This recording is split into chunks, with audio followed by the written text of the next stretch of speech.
Hi, my name is Kelsey Mast. I am giving a presentation on the retail industry, and I will be giving an analysis of this industry, mainly focusing on the Cougar store here at SIUE.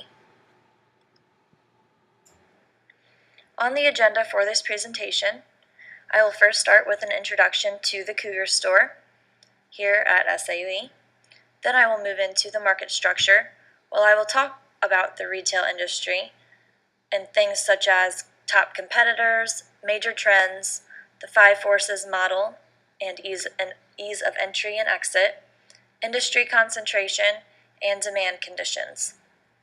Then I will move into the conduct of the retail industry, such as pricing, advertising, research and development, and merger activity. Then I will focus on the Cougar store conduct, talk about some past actions the store has taken, pricing strategies, profit maximizing strategies, and best practices.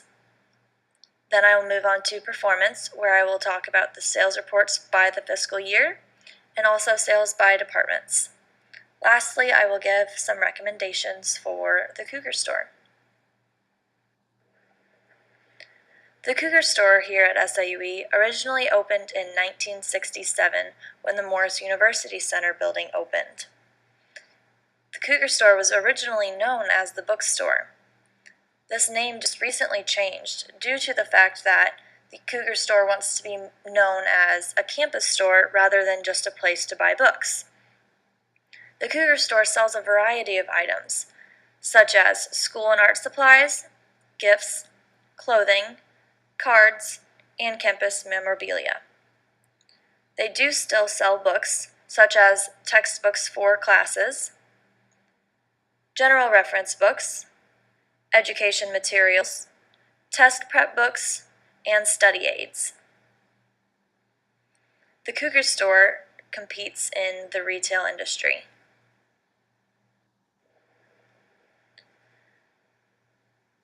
The market structure of the retail industry.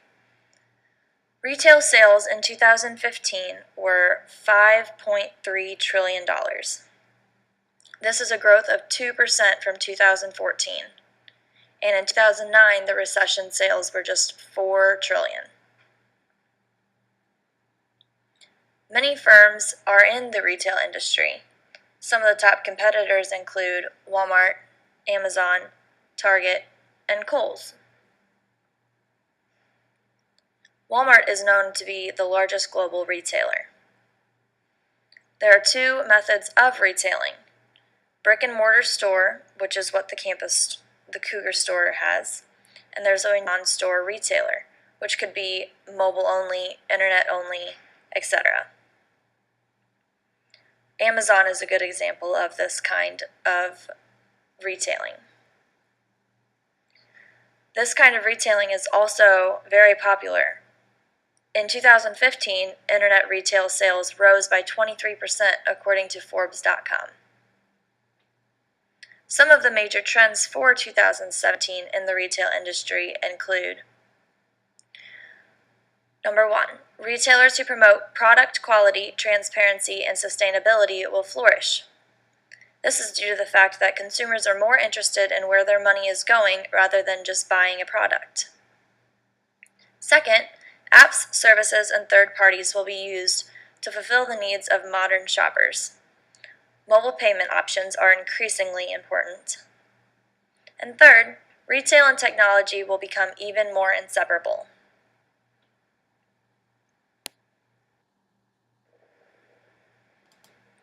The five forces model. The threat of new entrants is low. This is because many stores are chain stores. Entry is hard because there are many barriers to overcome, such as establishing supplier contracts, startup costs, and mainly because competing against large firms that dominate with low prices is very hard too. The rivalry is also very high due to what I just mentioned. Slow market growth in such a high competitive market. It's hard to win over customers. Substitutes are very high in the retail industry. This is due to the fact that there is a wide range of products and services sold at retail industry stores, and that means that there's more than likely these products offered at other places. The bargaining power of suppliers. Suppliers have very little control with large companies, so this means that they have very low bargaining power. A corporation such as Walmart could make it or break it for a small supplier. Bargaining power of buyers could be low to moderate. On an individual scale, the power is very low, as you cannot bargain with a cashier on a day-to-day purchase. At the full customer base level, customers can demand lower prices on an item.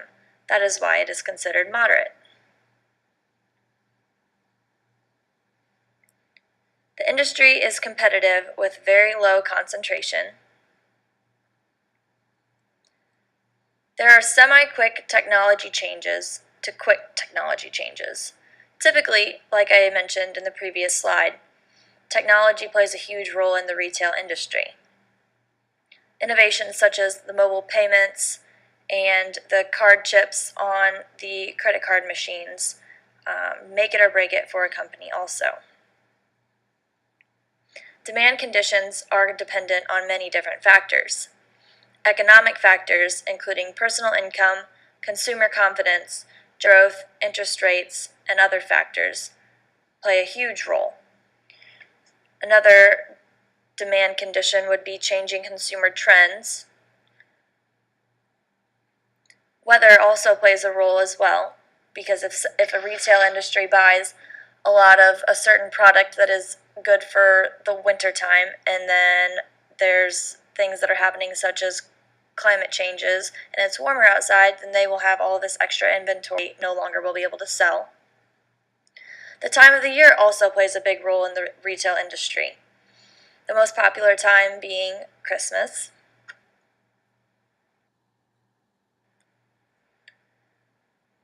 The pricing for the retail industry is either staying steady or decreasing. This is due to the fact that many of the brick-and-mortar stores have to sell things at cheaper prices or put things on sale in order to keep up with the non-brick-and-mortar stores. The non-brick-and-mortar stores are able to sell things at a cheaper price due to the fact that they do not have a physical store that they have to keep up with. This cuts back on a lot of costs that they have to pay. The retail industry typically tries to create positive marketing and advertising strategies. By using these positive feel-good marketing strategies, they are able to create a strong brand image and keep the consumers loyal to that brand. Research and development is also very important. This is used in order to help create new products and anticipate what the next move should be for the retailer. Merger activity is fairly common in the retail industry. Many big businesses like to buy each other out.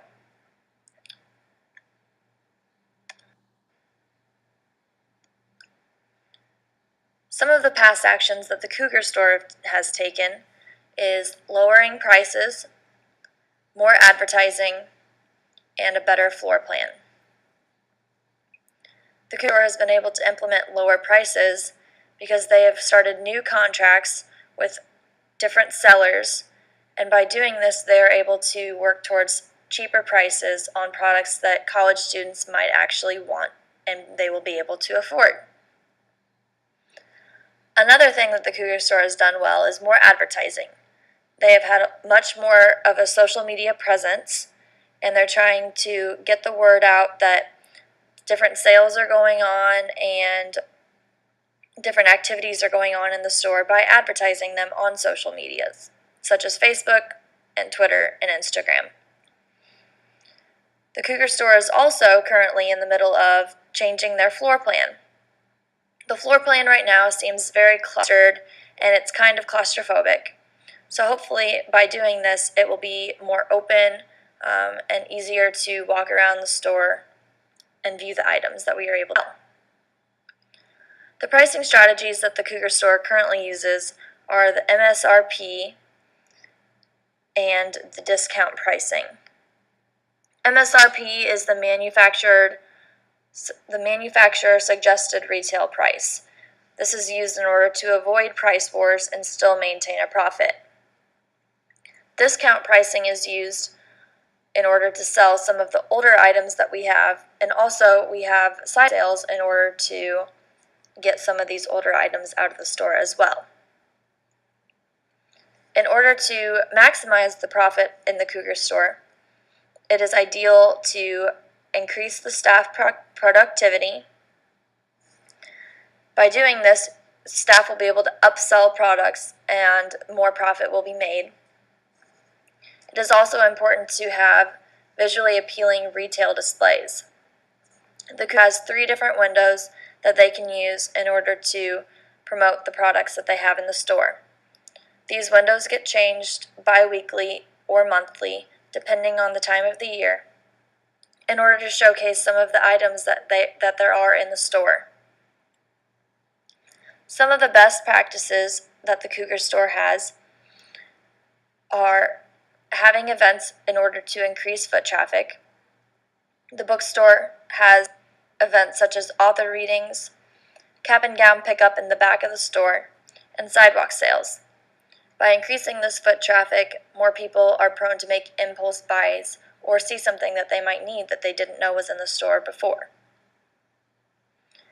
Another best practice that the Cougar store has is the Facebook Item of the Week that was recently started. The Facebook Item of the Week showcases an item that we have in the store that is on sale for that week. We have seen an increase in sales due to this. And as I mentioned before, the Cougar store has done a very good job at having a large social media presence.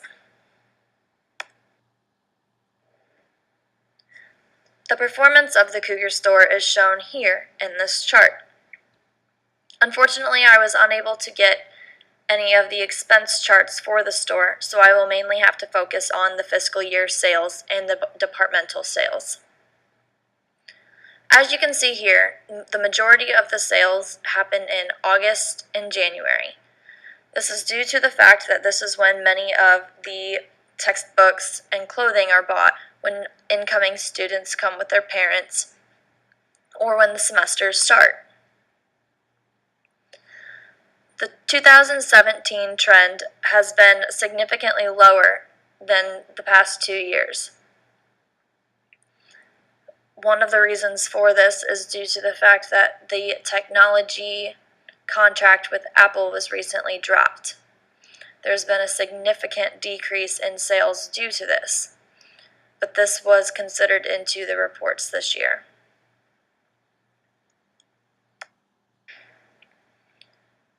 As you can see here, the Cougar store sales are broken down into departments. Required text and clothing dominate the sales for the Cougar store. Required text has done significantly better this past year. This is due to the fact that there is different management in the store. The faculty members are sending over their reports of the text that they need and letting students know that it is available at the Cougar store so that students do not go elsewhere to purchase these texts. Clothing has also plays a huge role in the Cougar store sales. The lowest year was 2015, and there was a huge increase in 2016, and 2017 shows the sales so far this year. We do believe that those sales will be increasing in the next month or two. This is due to the fact that, as I mentioned earlier, we have contracts with different companies and we are able to sell items at cheaper prices that students can actually afford. One of the biggest downfalls that the Cougar store has had is their contract with Apple was canceled. This has put a huge dent in the sales for the Cougar store. Apple canceled their partnership with the Cougar store because we were not selling enough of their stuff. I think that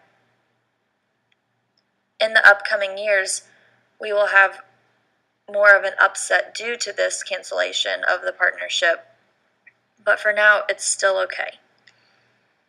Some of the other departmental areas are general books, optional text, school supplies, gift items, gift cards, and other knick-knacky items.